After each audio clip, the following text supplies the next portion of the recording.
예, 안녕하십니까. 매버릭 TV 구독자 여러분. 오늘 또 귀중한 손님 모셨습니다. 오늘 다시 조현승 박사님 모셨습니다. 네. 안녕하십니까. 네, 안녕하세요. 조현승입니다. 예.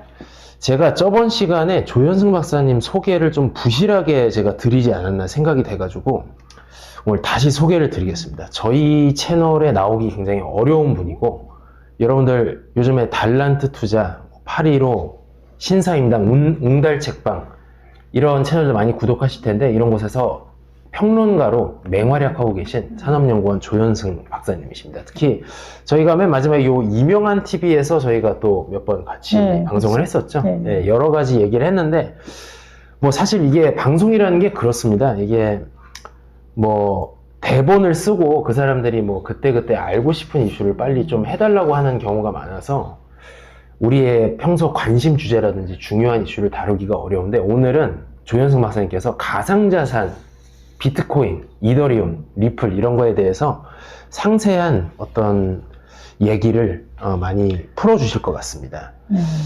그 박사님 보니까 2019년에 블록체인 산업 현황과 활용 확산을 위한 정책 방향 보고서를 내셨는데, 어떤 연구? 그러니까 그때 이제 블록체인, 그러니까 가상화폐에 대해서 저도 관심이 많아가지고 그쪽에 보고서를 쓰고 싶었지만, 당시에는 산업연구원 같은 기관에서 가상화폐에 대해서 보고서를 낸다 그러면은 그건 아예 출판 자체가 안 돼요. 약간 도박성이라고 생각을. 네, 뭐 그런 것도 있고, 일단 기본적으로 가상화폐가 뭔지를 사람들이 모르던 시기예요. 그 당시에 잘. 네. 그러니까 그때 뭐 그것도 하는 사람들은 뭐 아는 사람들은 알았지만, 적어도 이런 국책연구기관에서는 이제 그런 것들이 아예 허용이 안 되던 시기여서 블록체인 자체의 산업적 활용, 뭐 이런 거, 물류에서는 어떻게 쓰이고, 뭐 행정에서는 어떻게 쓰이고, 뭐 이런 거 쭉 하면서, 뒤쪽에서 이제 금융 쪽에선 이렇게 쓰인다 하면서, 그때 이제 뭐 비트코인에 대한 얘기도 좀 쓰기는 썼죠. 근데 전면에 내세운 거는 그냥 다른 산업에 쓰이는 거 위주로 작성을 할 수밖에 없었죠, 그 당시에. 그리고 또 고령화라든지 우리나라 이제 인구가 감소하면서 또 여러 가지 산업 지형이라든지 뭐 유망 분야 이런 것도 바뀌는데, 이건 또 저희가 한국 사회의 구조적 문제를 저희가 같이 얘기하는 시간을 또 한번 갖도록 하겠습니다. 오늘 조현승 박사님 처음으로 한번 해주셔야 될 말씀은 비트코인이 왜 중요한가? 근데 그걸 다루기 전에 이거 왜 이렇게 떡락을 한 겁니까, 박사님? 이거 어떻게 된 겁니까? 사실은 저도 제가 전문 투자자는 아니에요. 그러니까 지금도 보면은 비트코인, 우리나라에서도 이 비트코인에 대해서 전문 투자자들이 상당히 있고, 또 뭐 관련 업체들도 있어서 제가 그분들만큼 이 투자에 대해서는 그러니까 데이터 분석을 한다든지 이렇게까지는 모르는데, 그러니까 저도 이제 그런 사람들이 하는 얘기도 듣고 쭉 보고는 있는데요. 크게 보면은 얘기하는 게, 일단은 명쾌하게 이것 때문이다라고 할 만한 게 잘 안 보여요. 잘 모른다에 가깝고, 근데 이제 그렇다고 해서 그냥 모릅니다 그러고 끝나면은 이거는 제가 여기서 이걸 할 리가 없겠죠. 네. 나름대로 나온 거를 쭉 분석해 보면은, 일단은 우리가 흔히 말하는 오지라 그러죠. 그러니까 올드 갱스터. 그래서 비트코인이 처음 생겼을 때 채굴을 통해서 많은 비트코인을 보유한 사람들, 그러니까 고래라는 말을 쓰죠, 비트코인 이쪽에서는. 요새는 채굴이 거의 대기업형으로 많이 바뀌었죠? 지금은 그렇죠. 근데 초기에는 이제 그런 사람들이 있고, 근데 고래라는 게 뭐냐면은 비트코인을 그래도 한 1000개 이상 가지고 있는 사람들을 말하는데, 이런 사람들이 지금은 크게 두 종류예요. 아까 말한 초창기에 채굴을 해서 많이 가지고 있는 오지들. 이 오지들이 있고, 그 다음에 또 하나, 신흥고래는 이제 기관 투자자들이죠. 여러분 잘 아시는 거, 마이클 세일러 같은 사람이 이끄는 뭐 스트라테지 같은 그런 회사 기업들이. 저는 한 개만 있어도 좋을 것 같습니다. 그렇죠. 한 개만 있어도 저는 노후 대비로 상당히 큰 도움이 될 거라고 생각을 합니다만, 어쨌든 이런 이제 고래들이 있는데, 얼마 전부터 사실은 오지들이 계속 비트코인을 매물로 던지고 있어요. 그게 확실하게 지금 시장 플랫폼에서 보이고 있는 거죠. 보이는 거죠. 그리고 그걸 갖다가 그동안 이제 기관 투자자들이 샀는데 이 수급이 깨진 거예요. 기관 투자자들이 사는 양이 줄어들면서 오지들의 판매되는 물량의 압박을 견디지 못하고 무너졌는데, 이때 두 가지가 있어요. 하필이면 이제 비트코인이 신고가, 최고가를 이제 갱신을 한 게 10월 초인데 그 이후에 10월 중순쯤에 이제 트럼프 대통령이 중국하고의 상호관세 100%를 얘기를 하면서 떨어지기 시작할 때 거기서는 매수하는 세력이 별로 없었어요. 그러면서 매도세는 굉장히 많이 나오는데 그 당시에 이제 몇몇 오지들이 한 2주 동안 팔아제낀 게 84만 개라거든요. 근데 비트코인 84만 개면 엄청난 양이죠. 그리고 또 그 이후에도 굉장히 이제 많은 사람들이 이제 비트코인을 팔고 나갔는데 거기에 대해서 그래서 이제 이 업계에서는 비공식적 IPO가 있었다 이런 말을 해요. 그러니까 이런 거죠. 왜 재벌 총수가 100% 자기 주식을 가지고 있다가 시장에 공개하면은 그게 쭉 풀리면서 기관들이 많이 사가잖아요. 개인들도 물론 사지만 주로 기관들이 많이 사게 되는데 이제 그러한 것들을 이제 IPO를 하면 일어나는데 여기서 지금 비트코인에서 이러한 비공식적 IPO가 있었다 이런 표현들을 쓰기도 합니다. 근데 그러니까 어떻게 보면은 개인들이 아름아름 갖고 있던 것이 이제 큰 손들 혹은 제도권으로 많이 편입이 됐다는. 그러니까 개인이라는 게 오지들, 그러니까 그동안은 가지고 있던 큰 손 중에서도 그 개인 큰 손이 기관으로 옮겨가는 손바뀜이 있었다 이렇게 표현을 하는데 거기서 그러면은 물어볼 수 있는 게 왜 하필이면은 그 타이밍이냐. 사실은 거기에 대해서 말문이 막혀요. 다른 분들도 제가 쭉 그 분석을 전문적으로 하는 사람들도 보면은 뭐 여러 가지 음모론도 있습니다. 일부러 이번에 기관들에서 요걸 가지고서 이제 시가를 한번 떨어뜨린 다음에 갭을 털기를 하고서 다시 올리려고 준비 중이다. 뭐 이런 얘기를 하는 사람들도 있고 또 실제로 타이밍이 약간 그런 게 12월 달에 금리 인하가 일어나지 않더라도 지금 셧다운 이후에 재무부가 돈을 못 쓰고 있다가 이제 막 쓰기 시작하거든요. 그리고 적어도 금리 인하는 안 하더라도 이제 QT는 멈추고 QE 쪽으로 방향을 전환하게 된다. 그러면 돈이 앞으로 풀릴 수밖에 없는 시점인데 여기서 악재가 터졌을 때 이 악재를 이용해서 한 번 더 큰 충격을 주었다라는 그런 음모론을 제기하는 사람도 있는데 저는 솔직히 그게 얼마나 설득력이 있는지는 잘 모르겠습니다. 그런 식의 음모론들은 늘 있어 왔던 건데 근데 어찌됐든 지금 현재 상황은 그 손바뀜이 일어난 것만큼은 분명히 데이터로 확인이 되고 그 다음에 기관들이 많이 샀다.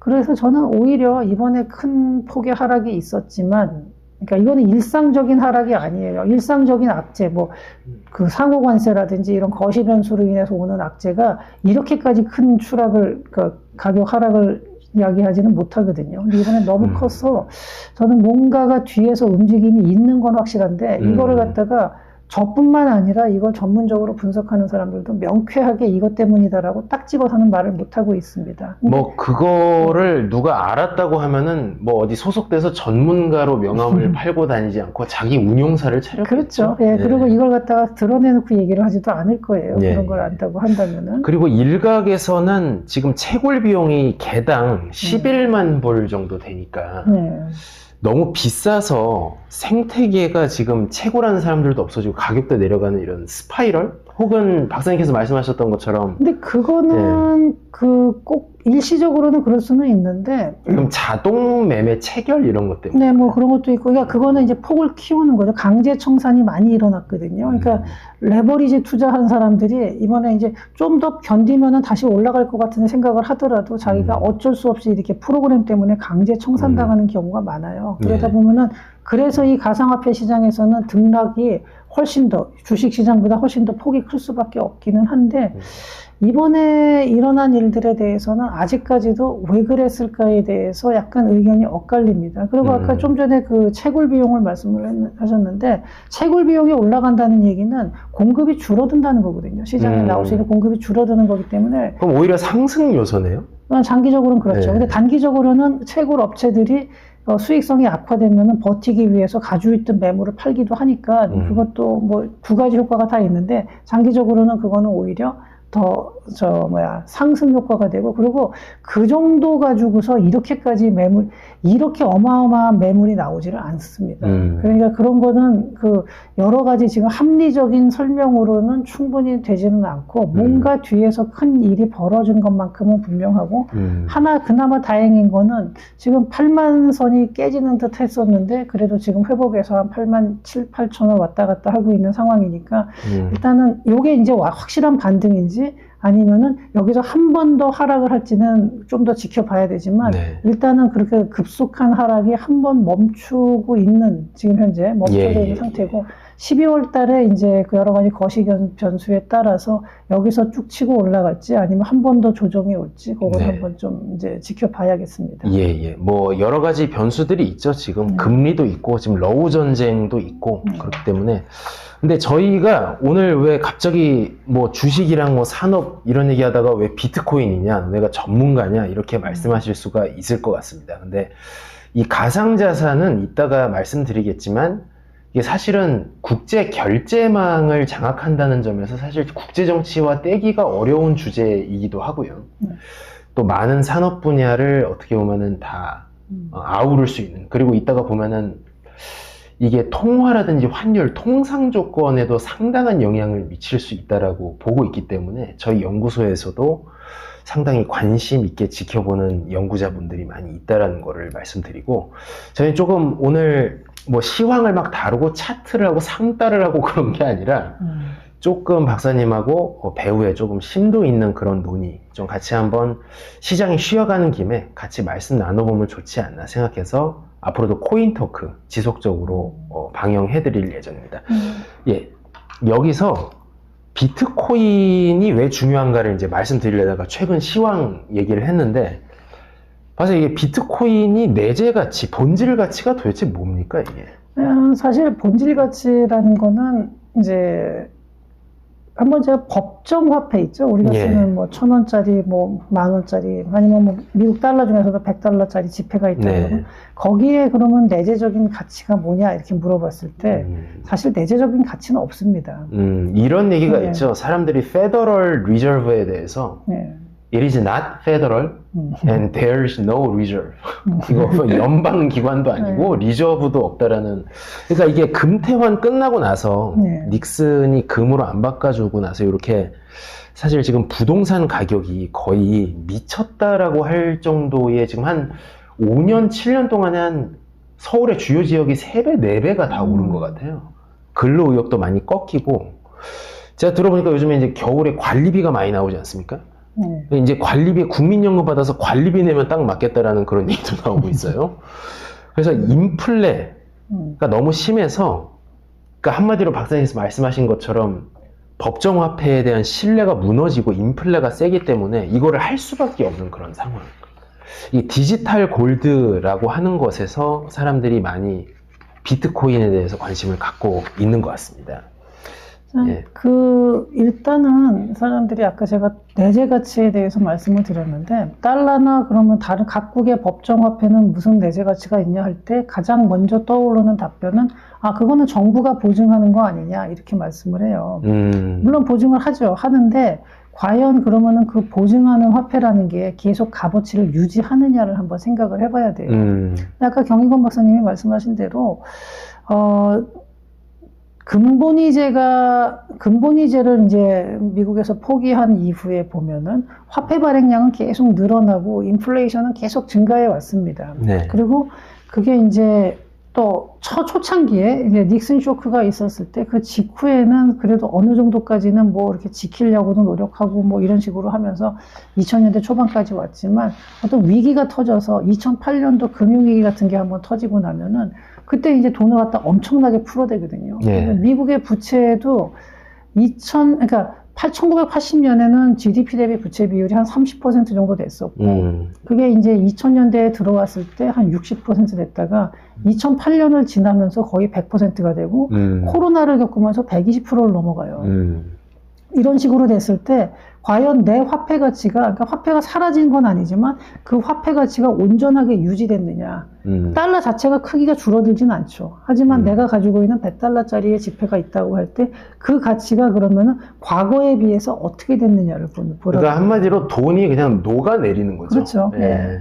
이게 그러면은 요새 현대만 그러냐 하면 그렇지가 않아요. 로마 시절에, 로마가 초창기에 아우구스투스가 그 데나리우스라는 은화를 발행했을 때 처음에는 그게 은의 함유량이 97% 이상이었지만 나중에 로마가 무너지는 순간에는 그 은 함유량이 3% 이하로 떨어져요. 근데 이게 로마 때만 그랬냐? 그럼 그 이후에도 보면요. 중국에서도 원나라 시절에 집회를 전국적으로 발행을 하거든요. 그럼 송나라 때도 그 회자라는 집회가 있었지만 그거는 사천 지역을 중심으로 하는 걸 국가에서 이제 그 원래 어음 같은 거를 국가에서 국가 집회로다가 이제 활용을 했던 거죠. 네, 그랬는데 이제 그걸 갖다가 나중에는 이제 전국적으로 완전하게 유통을 다 된 건 아니었고 이제 그 사천 지역 중심이었는데 원나라 때는 그 나라 전체에서 이제 그 법정 집회가 나와요. 교초라는 게.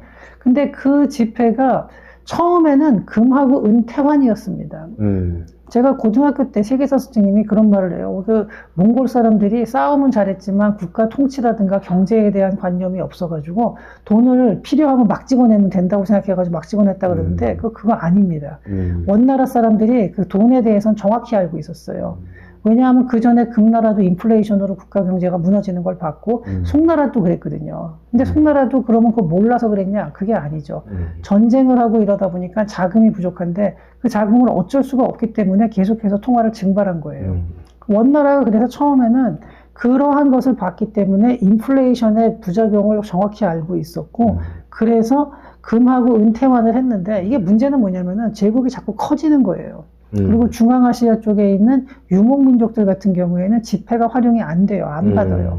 그럼 거기에는 할 수 없이 이 중국 중앙에 있는 은이 그쪽으로 많이 이제 유출이 됐죠. 실물 아니면 안 믿는 분들. 네. 그래서 이렇게 그 약간 베개 모양으로 생긴 그 은괴가 있어요. 근데 그것들이 많이 이제 그쪽으로 나가게 됐고 그런 과정에서 통화량이 부족해지는데 내란이 자꾸 발생하고 전염병이 돌고 이럴 때마다 통화량이 이제 돈이 필요한 거예요. 그러면 어쩔 수 없이 화폐 디노미네이션을 해요. 뭐 5대1로 하고. 그 다음에 또 5대1로 해서 처음 거랑 하면 25대1이 되고, 뭐 이런 식으로 디노미네이션을 하다 보니까 인플레이션이 걷잡을 수 없이 늘어나게 됐죠. 뭐 그때나 지금이나 뭐 똑같아요. 사실, 네. 이게 반복이 되는 거예요. 지금도 그래요. 그러니까 큰 문제가 없으면은 통화량이 일정하게 어느 정도까지는 이렇게 비슷하게 가요. 경제 규모에 맞춰서. 그러다가 이게 큰 문제가 생겼을 때, 지금 현대에 들어와서는 2008년 금융위기, 그 다음에 코로나죠. 이때 전 세계의 대부분의 나라의 부채가 이때 증가합니다.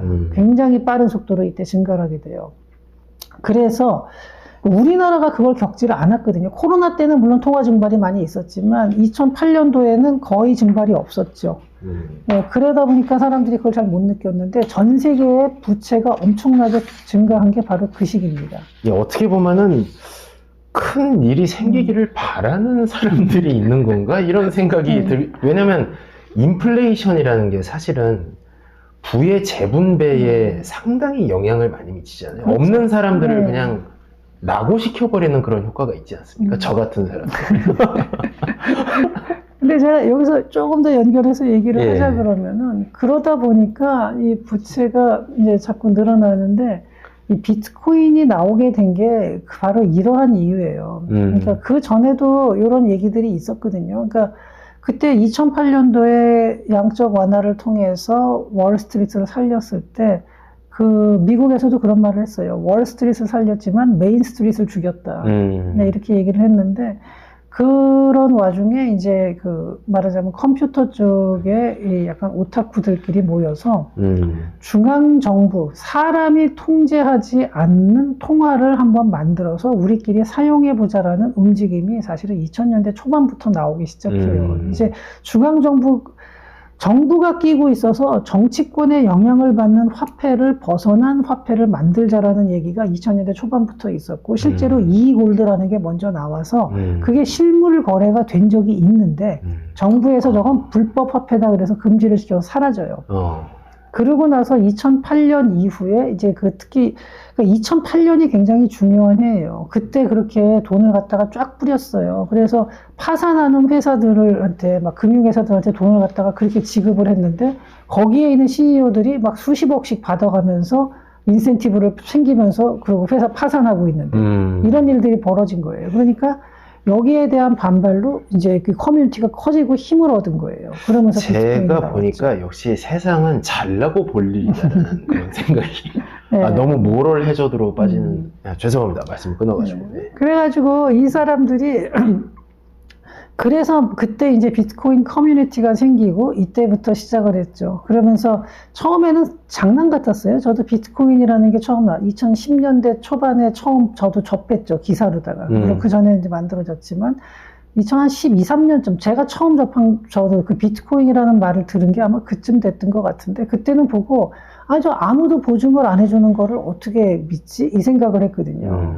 중앙정부에서 발행하는 화폐에 대한 불만은 있어도 이거는 그래도 완전히 사라지는 건 아니잖아요. 근데 이거는 비트코인 같은 경우 저러다가 어느 순간에 완전히 휙 사라질 수도 있는 거 아니야? 이 생각을 했었는데 근데 이제 이게 두 가지입니다. 하나는 비트코인은 철저하게 발행량이 딱 제한돼 있고 그 발행을 하는 게 통제하는 게 사람이 아니라 시스템이라는 거죠. 그러니까 이거는 정확해요. 이거는 절대로 없어지지 않을 거예요. 근데 이제 문제는 거기다가 플러스 뭔가 신뢰가 돼야 돼요. 이걸 쓰는 사람들끼리 값어치가 있다라는 신뢰가 형성이 돼야 돼요. 아까 법정화폐 같은 경우는 그 신뢰를 인위적으로 정부에서 부여를 한 거죠. 근데 비트코인은 그 부분이 없었던 거예요. 그 당시에는. 그러니까 믿는 사람들 자기네들끼리만 똘똘 뭉쳐서 쓰는 거니까 뭐 비트코인을 갖다가 몇십 개를 주고 피자 한 판을 샀다 이렇게 되는 게 값어치가 그만큼 낮았던 거죠. 그랬는데 이게 서서히 그 커뮤니티가 커지는 거예요. 이거는 제가 보기에는 철저하게 그 중앙정부에 대한 반발감을 가지고 있는 커뮤니티가 자기네들끼리 흩어지지 않고 계속 힘을 얻어낸 거죠. 근데 이 과정은 저러다가 사라질 수도 있었고 남을 수도 있었는데 어쨌든 비트코인은 살아남았습니다. 시장에서. 이렇게 와가지고 점점 규모가 커지면서 제가 비트코인을 한 2016년, 17년쯤에 보고서 이거는 사라지지 않겠구나라는 생각을 하게 된 게 이게 네트워크 효과가 있어가지고 어느 정도 이상의 사람들이 믿음을 갖기 시작하면요. 그 믿음은 쉽게 사라지지 않습니다.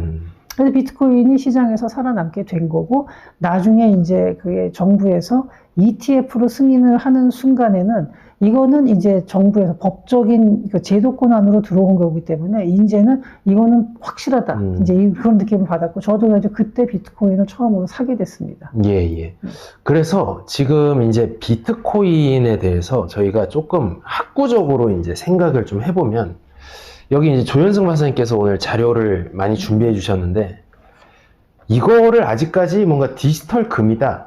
뭔가 이러한 신뢰할 수 있는 화폐다 이런 거를 못 믿는 분들이 또 많아요. 저도 어느 정도 회의감이라 그럴까? 좀 의심이 드는 부분들이 있는데 이 화폐의 성격을 가지고 비트코인을 한번 설명을 부탁드리겠습니다. 네. 화폐라는 거는 일단은 어떤 조건이 몇 가지가 있어요. 내구성이 있어야 되고요. 그 다음에 이동성, 이제 들고 다닐 수 있어야 되고, 네. 그 다음에 분할성이 있어야 돼요. 나눠서 낼 수 있는 거. 그 다음에 희소성이 확실히 중요하고요. 네, 이렇게 되는데, 그 교환 가치로서 이제 기능을 이게 하게 되는데, 이렇게 돼야지. 근데 이게 이렇게 되려 그러면은 지금 비트코인을 보면요. 이러한 성격을 다 갖추고는 있습니다. 네, 비트코인은 확실히 되죠, 이게. 예. 그리고 현재 우리가 쓰고 있는 법정 화폐도 이건 다 됩니다. 그리고 대체성이라는 게 있는데 이 대체성은 뭐냐면은 10원짜리 10개하고 100원짜리 하나가 같아야 돼요. 서로 대체가 돼야 돼요. 네. 이게 안 되면은 안 되죠. 그러니까 이걸 나눴더니 값어치가 달라지고 합쳤더니 왜 다이아몬드는 그렇잖아요. 이게 했다가 딱 물론 이제 낱개로 돼 있는 게 이렇게 낱개로 하는 거니까 다른데 이거를 확실히 이렇게 말하자면 차를 뭉치듯이 다이아몬드가 커지면은 값어치가 훨씬 커지잖아요. 그러니까 이렇게 되면 안 된다는 거고 물론 이제 다이아몬드는 그 뭉친다고 해서 뭉쳐지는 건 아니긴 하죠. 그렇죠. 예, 그건 아닌데 제가 약간 비유가 이상하지만 어쨌든 여기 대체성이 확실히 돼야 되고요. 이렇게 되는데 지금 비트코인은 이러한 성격을 다 가지고는 있습니다. 예. 그런데 이제 다만 한 가지 화폐로서의 단점이 뭐냐면은 가격의 변동성이 좀 있어요. 그러니까 교환 가치로서 보면은 약간 그런 점이 어려운 거고. 네. 근데 금이 바로 그런 건데 이제 과거에 금화를 쓴 적도 있죠. 우리나라 이제 전 세계 역사에서 보면은. 네. 근데 금이라는 게 지금은 화폐로 잘 안 쓰이는 이유가 금은 일단은 사실 분할성이 굉장히 취약해요. 그러니까 금을 갖다가 소액 결제를 하기 위해서는 금을 정말 작게 만들어야 돼요. 그러면은 가루처럼 만들어야 돼요. 쪼개다가 살짝 주머니에 넣을 수 있고 그런. 그 주머니에 들어가 있는데 내가 못 찾을 수도 있고, 그렇죠. 그러니까 이런 것 때문에 사실은 큰 대규모 거래에서야 뭐 금괴를 가지고 거래를 할 수 있다 치더라도 일반적인 일상적인 거래에서는 금화가 사실 잘 그렇게 쓰기가 어렵죠. 그래서 과거에 이제 중세나 고대에 금화를 쓰더라도 금화라는 거는 아주 큰 거래에서 쓰이고 나머지는 또 다른 거를 이제 사용을 하게 됐죠. 그래서 오히려 은화를 더 많이 쓰게 되고 하는데 은화도 아주 소액 거래에는 잘 안 쓰였거든요. 근데 제가 뭐 이렇게 돼서 비트코인이라는 거는 이제 화폐인 것만큼은 분명한데, 그러니까 화폐의 속성을 다 갖추고 있는 것만큼은 분명한데, 다만 사용하기에 그다지 편리한 화폐는 아니라는 거예요. 왜냐하면 가격의 변동성 때문에 그래요, 그거는. 근데 사실 이거는 금도 그렇습니다. 금도 가격의 변동이 늘 있죠. 그리고 앞으로 예측치 때문에 어떤 사람한테 금을 주고서 내가 만약에 금을 1억 원어치의 금을 주고서 현재 1억짜리 어떤 자산을 갖다 바꾸자 그랬을 때 어떤 사람은 선뜻 바꾸자 그러겠지만 어떤 사람은 내 생각에는 금이 1년 후에는 값이 떨어질 것 같은데 이러면서 안 받는 사람도 있을 수 있어요. 그렇죠. 그러니까 이 가치 척도가 잘 안 맞아요. 금에 대해서. 그래서 이게 교환 가치로서가 교환 기능이 좀 약한 거죠. 그런데 그렇기 때문에 매개 수단으로서 그렇죠. 제가 표현을 갖다가 매개 수단으로서는 이게 적절하지가 않은 거죠. 그런데 금은 지금 주로 어떻게 쓰이냐면요. 금을 가지고 실생활에서 거래를 하지는 않지만 저장 가치로서는 굉장히 우수하죠. 금을 갖다 자산으로 가지고 있는 거. 그래서 저는 비트코인을 가지고 거래를 하기는 쉽지는 않지만 비트코인이라는 게 저장 가치로서는 상당히 높은 평가를 받을 수 있는 게 일단은 희소성이라든가 아니면은 이동성, 그러니까 내가 해외로 나갈 때 이거는 오히려 금보다도 비트코인이 더 유리합니다. 뭐 들고 나갈 필요가 없죠. 그렇죠. 그냥 전산으로 가능하니까요. 그러니까 이런 면에서 봤을 때 그 비트코인도 디지털 세상에서는 금하고 약간 비슷한 성격을 가지고 있다 이렇게 말을 할 수 있습니다. 그리고 이제 저희가 살짝 옛날 얘기로 돌아가가지고 그 좀 촌스러운 화폐들을 몇 개 하나 이제 좀 역사 공부 시간을 좀 가져보도록 하겠습니다. 이게 옛날에 뭐 이런 것도 있었어요. 조개 화폐 이런 거. 이것도 조개도 아무 조개나 하는 건 아니고 나름대로 좀 특색이 있는 그 지역에서 쉽게 구하기 어려운 조개를 구해 와서 허가를 받은, 그러니까 나름대로 인정을 받는 것들을 사용을 한 거죠. 그리고 제일 골 때리는 게 이 바위 화폐가 있습니다. 요건 설명이 좀 필요합니다. 이게 이제 이거 도대체 왜 쓰는 거예요? 남태평양에 있는 바위인데 이 바위를 가지고 있잖아요. 요 바위가 자기네 지역에서는 나오지 않는, 그러니까 희소성이 있는 바위예요. 암석이에요. 그래서 여기다가 이제 구멍을 뚫어가지고 이거를 멀리서 가지고 와요. 그러면은 이걸 가지고 일상생활에서 거래를 하는 게 아니라 아주 큰 단위의 거래에서는 이걸 사용을 합니다. 집 살 때. 뭐 그런 거죠. 그러니까 일상생활에서 거래는 아마 물물교환을 하는 것 같아요. 이쪽에서. 근데 이게 이제 이걸 가지고서 내가 이 재산을 가지고 있다가 너한테 집을 판 다음에 이걸 가져오냐? 그렇진 않아요. 이 바위는 그 자리에 놔둬요. 근데 주변 사람들끼리 그 동네, 그러니까 커뮤니티가 작으니까 거기는 거기 뭐 장로쯤 되는 사람들이랑 다 모여서 네가 저 집을 주는 대가로 이걸 받았다. 그걸 갖다가 우리가 다 인정을 해준다. 공증을 해주는 거죠. 그리고 그 바위의 위치는 그대로예요. 다만 소유권이 넘어갔다라는 거를 다 같이 모여서 인정을 해주는 거예요. 그러니까 이게 블록체인하고 굉장히 비슷하죠. 근데 이 작은 커뮤니티에서는 이게 블록체인하고 또 거의 같은 기능, 같은 형태로 작동을 할 수가 있어요. 근데 이게 이제 사회가 복잡해지고 외지인도 많고 막 이렇게 돼서 모르는 사람들이 많고 막 인구가 뭐 몇천만 명 된다 그러면은 이런 식으로 아는 사람들끼리 신용을 할 수는 없겠죠. 이걸 가지고서 거래를 할 수는 없겠죠. 그래서 이러한 거래가 가능하게 만들어지는 게 비트코인하고 사실 블록체인하고 거의 같은 겁니다. 유사성이 있네요. 굉장히 비슷해요. 그래서 이거의 위치는 안 변해요. 심지어는 이게 바닷속에 들어가 있는 경우도 있어요. 어떤 바위는. 그리고 저 바위가 오늘부터는 네 거, 내일부터는 뭐 이거 집을 옮겨줬어? 집을 팔았어? 그러면 그래, 내일부터는 저 바위는 네 거. 이런 식으로. 이런 식으로 하면서 이 바위가 화폐 기능을 하고 있는 건데, 이게 딱 보면은 블록체인하고 굉장히 비슷한 개념입니다. 그 다음에 고려 시대에는 이게 은으로 만든 병인가요? 네, 은으로 만든 병입니다. 고려 때는 은을 많이 썼구나. 고려도 은을 그렇게 많이 쓴 건 아닌데, 예. 큰 대규모 거래에서는 은병을 썼습니다. 그리고 원나라에서도 은괴라는 거. 네, 이게 이제 원나라에서는 교초라는 지폐를 쓰기는 하는데, 그거는 이제 정말 중국 본토에서는 그렇게 하지만 중앙아시아 지역으로 넘어가게 되면은 거기서는 지폐를 잘 안 받으려 그래요. 근데 그럴 경우에 이렇게 생긴 그 은괴를 사용을 하는 아까 거죠. 말씀하신. 예, 약간 베개 예. 모양 비슷하죠? 옛날에 우리나라 목침 약간 네. 보고 깎아놓은 거 비슷한. 그다음에 조선에서는 이게 뭐 화폐 발행이 그렇게 성공을 잘 못해가지고 뭐 실물 화폐를 많이 썼던 것 같습니다. 태종 때도, 그러니까 조선 태종 때도 그러니까 지폐를 발행을 했어요. 근데 네. 사람들이 지폐를 잘 안 받으려고 그러고, 그래서 뭐 그러니까 월급 있죠? 녹봉을 네. 지폐로 지급을 하고, 일부 한양에 있는 일부 상점에서는 반드시 지폐를 써라 강제를 하고 하는데도 이게 사실은 사람들이 지폐를 잘 안 쓰려고 했고, 그 지폐를 가지고서 그때 이제 조정에 가가지고 쌀을 요구하면 쌀을 줘요. 광흥창에 가서 쌀을 달라 그러면 쌀을 주거든요. 근데 그런 식으로 쓰기는 하는데, 그렇다 하더라도 사람들이 불편하고 여러 가지로 이제 살 수 있는 물건이 그러니까 살 수 있는 물건이 많다 그러면은 지폐가 유용하겠지만 그 당시에는 살 수 있는 물건도 그렇게 많지가 않았거든요. 뭐 쌀 말고는 사실 뭐 쌀하고 사실은 포죠. 그래서 하다 보니까 쓰게 된 게 이 오승포인데, 이게 오승포라는 게 뭐냐면 면포인데, 면포 중에서 1승포, 2승포, 3승포 이렇게 해가지고 5승포가 이제 있고, 그 다음에 이제 위로 올라가면 10승포까지 있는데, 5승포는 지금 기준으로 보면 굉장히 아주 질이 안 좋은 천이에요. 그래서 구멍이 숭숭 뚫려 있어요. 5승포 네. 정도 되면은.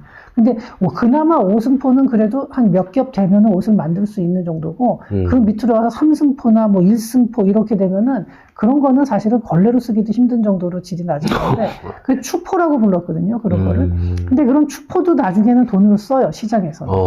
이걸 가지고서, 그러니까, 이 5승포를 뭐 얼마큼 띄워가지고 가면은 쌀을 얼마큼 준다. 이런 식으로 그때그때 시세가 바뀌는 거죠. 그래서 이게 포화라고 불렀죠. 그러니까, 면포를 가지고 돈을 대신한 건데, 그 보부상들 있죠? 나중에 조선 후기에 나오는 보부상들도, 네. 그때는 이제 상평통포가 쓰이기는 하지만, 또 일부 상평통포를 잘 안 받는 지역에 가면요, 보부상들이 옷값을 띄워주고서, 그러니까 국밥 한 그릇 먹고 옷감 조금 띄워주고, 뭐 이런 식으로 한 적도 많이 있습니다.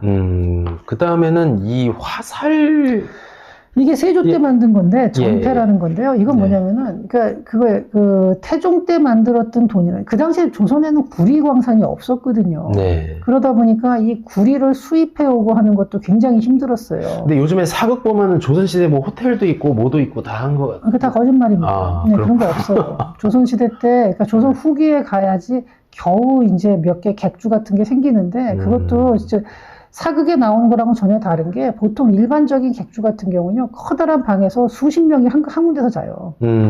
그리고 뭐 위생시설 같은 거 전혀 없고요. 그 다음에 양반들은 어떻게 하냐면은 각 고을마다 아는 사람 집을 찾아갑니다.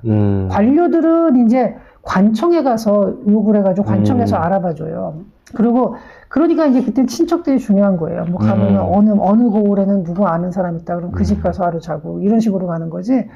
조선시대의 숙박업은 조선 후기에 가서 굉장히 이제 뒤늦게 가서 생기는 거고, 조선 전기나 중기까지만 해도 그런 숙박업이라는 건 없고. 근데 요즘에는 역사를 드라마로 배우기 때문에 예. 그렇게 있었던 줄 아는 사람도 있어요. 그게 다 거짓말이에요. 예. 그리고 거기 보면 나오는 주막들 있죠. 그렇게 깔끔할 리도 없고요. 큰 방에서 그냥 수십 명이 때로 몰려자요. MT 간 것 같네, MT. 네, 근데 MT는 예. 친구들이랑 가지, 그리고 그 사람들이 제대로 씻기나 하겠어요. 들어가면 냄새도 지독하고, 그 다음에 그 초가집이라는 데가요, 위에 있으면 막 벌레 떨어지고, 뭐, 물론 겨울에야 뭐 벌레는 죽었겠지만, 밑에서 구렁이 나오고, 뭐, 굉장히 열악합니다. 그러니까, 사람들이 여행을 거의 다니기 힘들고, 그렇게 전국을 돌아다니는 사람들은 다 장사꾼들이에요. 저희가 잠깐 말이 샜습니다. 네, 저희가 샜습니다. 화폐를 다루고 있었는데, 전패. 네, 전패는 뭐냐면은, 이제 동전을 그렇게 가지고 오고 하는 게 이제 힘들고, 그 다음에 그러한 그 동전을 만들기 위해서 뭔가 새로운 거를 비용을 지출한다는 것 자체에 대해서 이제 약간 그렇게 하지 말고 이걸 효율적으로 해서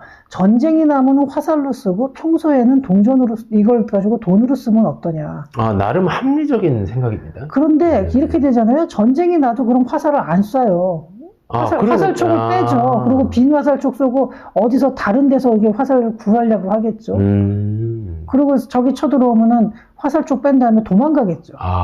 근데 이거는 전혀 너무나 이게 철전인데 새로 만든 건데 또 녹도 잘 쓸고 해가지고 이거는 이제 이거 파상풍 걸리기 딱 좋을 것 같아요. 네, 그래서 이제 이거는 잠깐 쓰이다 하려고 시도만 했다가 잘 안 됐어요. 그 다음에 아까 말씀해 주신 원나라 때 이 보초 이름이 맞습니까? 보초. 요것도 있었고, 저희가 이제 점점 화폐가 진화를 하는 모습을 보여드리는 겁니다. 이제 종이 화폐도 있고, 송나라 때는 교자라는 것도 했고. 교자라는 거는 이제 사천 상인들, 사천 지역이 원래 사업이 발달을 하는 게 당나라 때부터 실크로드에서 내려와서 그쪽으로 물자가 많이 들어와요. 그래가지고 사천 상인들이 상당히 많고, 자기네들끼리 쓰는 어음인데, 저 어음을 정부에서, 저걸 가지고 그럼 돈으로 해도 되겠네 하면서, 저 어음을 이제 법정 화폐로 만든 거죠. 그 다음에 중세 유럽에서는 이제 아까 말씀하신 환어음이라는 개념도 나왔고요. 저게 어떻게 보면 송나라 교자의 전신이라고 보면 되죠. 송나라도 처음에 저런 식으로 어음을 발행했다가 저게 교자로 이제 집회가 된 거니까. 그 다음에 유럽의 최초의 집회가 스웨덴에서 1661년. 스웨덴이 유럽에서 최초의 중앙은행이 스웨덴에서 만들어져요. 1661년에. 그러면서 거기서 처음 발행한 지폐가 저거고요. 의외죠. 스웨덴이 중앙은행은 최초입니다. 유럽에서. 그리고 어쨌든 이제 세계 최초의 지폐는 원나라의 보초였고요. 이거는 스웨덴이 아까 1600년대잖아요. 이 원나라니까 여기는 한 1100년대쯤에 이제 만들어져요. 저 정확한 연도를 지금 기억 못 하겠는데 굉장히 빨랐어요. 그래서 저희는 지금 비트코인이 이제 화폐로서의 어떤 성격, 자격을 이제 갖추고 있느냐 이런 말씀을 드리면서 옛날 화폐들을 안타까운 사례들을 이제 많이 봤는데 매개 수단 그러니까 이제 가치가 좀 불안정하기 때문에 투자 상품의 성격도 좀 있는 것이고 그래서 일상적인 결제 용도로 지금 쓰는 것이 좀 제한되는 상황이다 이렇게 말씀을 드렸고 금이랑 한번 비교를 해보면 이게 박사님 금이 비싼 이유는 금이 뭔가 옛날부터 왕족들이 뭔가 장신구도 쓰고 그런 내재적 가치 때문에 사람들이 그런 얘기를 많이 해요. 비트코인하고 금의 가장 큰 차이는 금은 그래도 내재적 가치가 있다. 실제로 그리고 금이 단순히 보석일 뿐만이 아니라 공업용 성질도 상당히 우수하고 그건 맞죠. 녹이 잘 안 쓸고 열 전도, 전기 전도 같은 거 굉장히 잘 되고요. 그건 맞는데 산업용 용도가 의외로 또 그렇게 많지는 너무 비싸서 그렇게 많이 못 씁니다. 너무 비싸고 그 다음에 그걸 대체를 이제 구리로다가 하는데 물론 이제 구리보다야 금이 성질이 훨씬 좋죠. 공업용으로도. 그렇다 하더라도 과연 그 가격만큼 가성비가 그만큼 나오느냐에 대해서는 또 얘기가 좀 다를 수가 있죠. 그래서 결국 어떻게 보면은 공급이 제한돼 있다. 요것도 큰 것 같고 박사님 말씀처럼 이게 사람들이 믿어야 되는 것 같아요. 그렇죠. 금이라는 게, 그러니까 어떤 신뢰를 딱 이제 아주 고대부터 가지고 왔고 수천 년 동안 사회 전반에서 이렇게 금에 대한 신뢰가 굉장히 쌓여 있었던 거죠. 금과 은뿐만 아니라 이 광물들에 대한 이제 데이터를 분석하고 거기에 대해서 연구 자료를 많이 내놓는 데가 CPM 그룹이라는 데가 있거든요.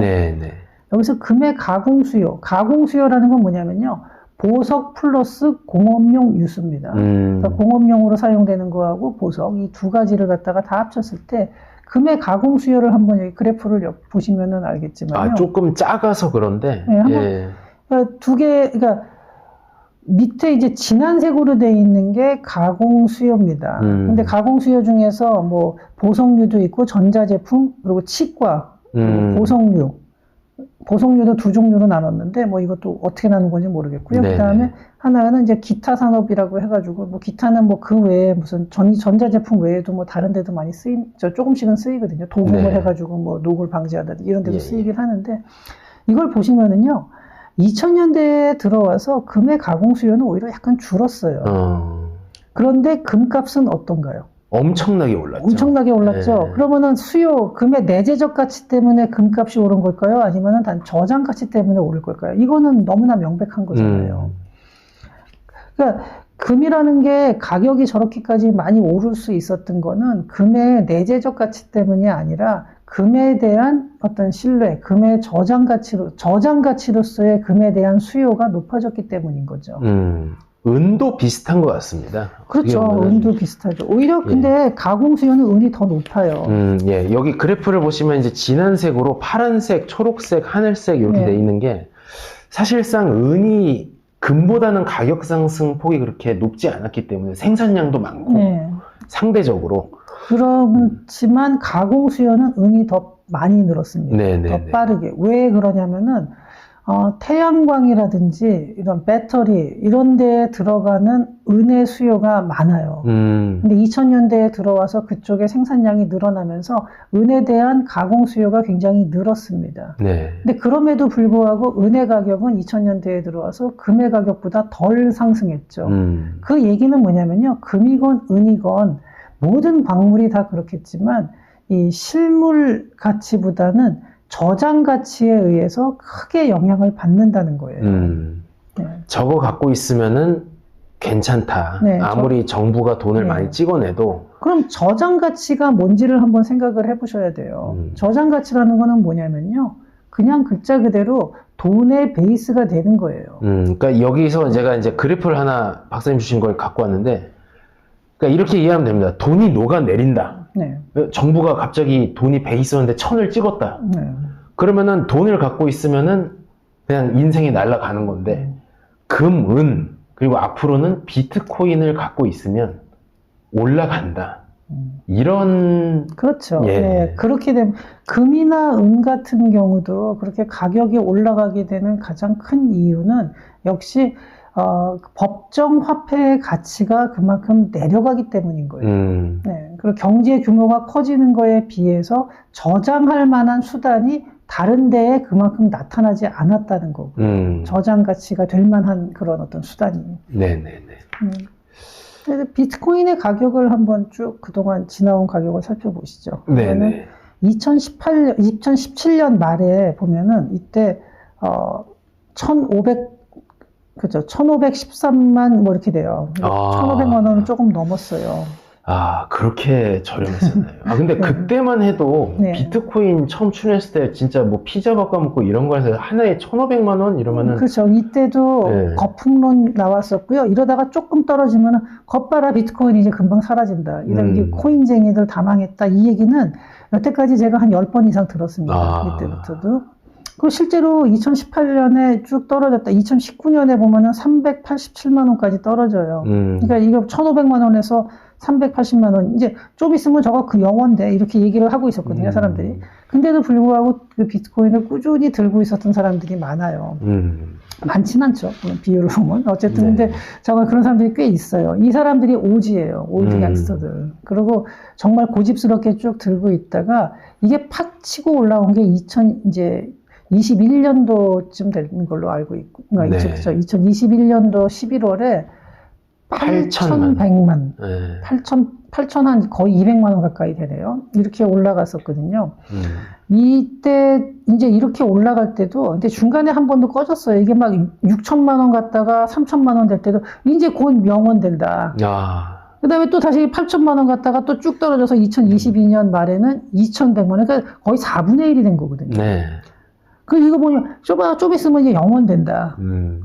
잘 생각해봐봐. 그게 무슨 가치가 있냐. 영원돼. 그 다음에 이게 이러다가요 또 올라갔다가 이제 가서 이제 2023년에도 뭐 한 7천만 원 또 한 9천만 원 가까이 갔잖아요. 그러다가 이게 한 7천만 원쯤 내려가지고 좀 있으면 영원돼. 그러다가 이제 2024년 작년 말에 트럼프 대통령 이후에 1억 5천까지 갔었고 갔다가 또 쭉 떨어졌어요. 그러니까 이때도 그런 사람이 있었어요. 저한테. 저거 잘 제가 얘기를 했는데 방송에 나가서 한번 얘기를 했는데 댓글에 어떤 사람이 잘 생각해 보세요. 그게 가격이 될 리가 있나. 이미 됐는데. 네, 조심하세요. 이걸 갖다가요, 한 3달 전쯤에, 3달까지는 좀 더 됐구나. 한 6개월 전쯤에, 그거 좀 있으면 완전히 영원 휴지 조각 됩니다. 그리고 저한테 아주 정말 그 마음속에서 깊은 충고를 하시더라고요. 그러고 나서 지금 이제, 얼마 전에 10월 7일에 1억 7,600원. 사실 이때 이제 거래소마다 조금씩 다른데 1억 8천까지 간 거래소도 있습니다. 그렇죠. 네. 그런 다음에 지금 이제 쭉 떨어졌는데 지금 떨어지니까 또 댓글에 보면 또 나와. 그거 봐라. 좀 있으면 이제 휴지 조각 된다. 저도 비트코인을 투자를 안 해가지고 네. 저도 그런 비판의 대열에 갑자기 합류하고 싶은 생각이 들지만 이게 다시 보니까 이게 더 이상 이 상승 추세를 장기적으로 막기가 어려워 보이기도 합니다, 이제. 그러니까 가격이 조금만 내려오면은 휴지 조각 된다라는 얘기를 계속해요. 근데 이게 한 가지 이런 게 있어요. 얼마 전에, 언제였더라? 그게 얼마 안 됐는데, 그 노벨상 수상하신 분 중에 좀 원로 교수님, 저도 이름을 잊어버렸는데, 비트코인 가격 조금 있으면 0원으로 바뀔 거다. 그래가지고 신문에 크게 난 적이 있어요. 비트코인을 안 사셨겠죠. 근데 거의 한 10개월 정도 좀 오래됐어요. 근데 그게 한번 신문에 크게 난 적이 있어요. 그래서 저희 아버지가 저한테 걱정 어린 목소리로. 아버님마저. 아버지가 저한테 그러더라고요. 그래가지고, 근데 거기에 대한 가장 좋은 답변은 뭐냐면요. 예전에는 누군가가 비트코인이 장기적으로 좋은 투자 수단이다 그러면은 신문에 대문짝만하게 나왔어요. 좀 유력한 사람이 그러면은, 저런 미친놈 봐봐. 막 이러고서 사람들이 막 그 얘기했어요. 다들 곧 영원된다. 근데 이제는 영원된다 말하면 그게 신문에 크게 나요. 저 사람 뭔가 저 사람 이상한데? 이러면서.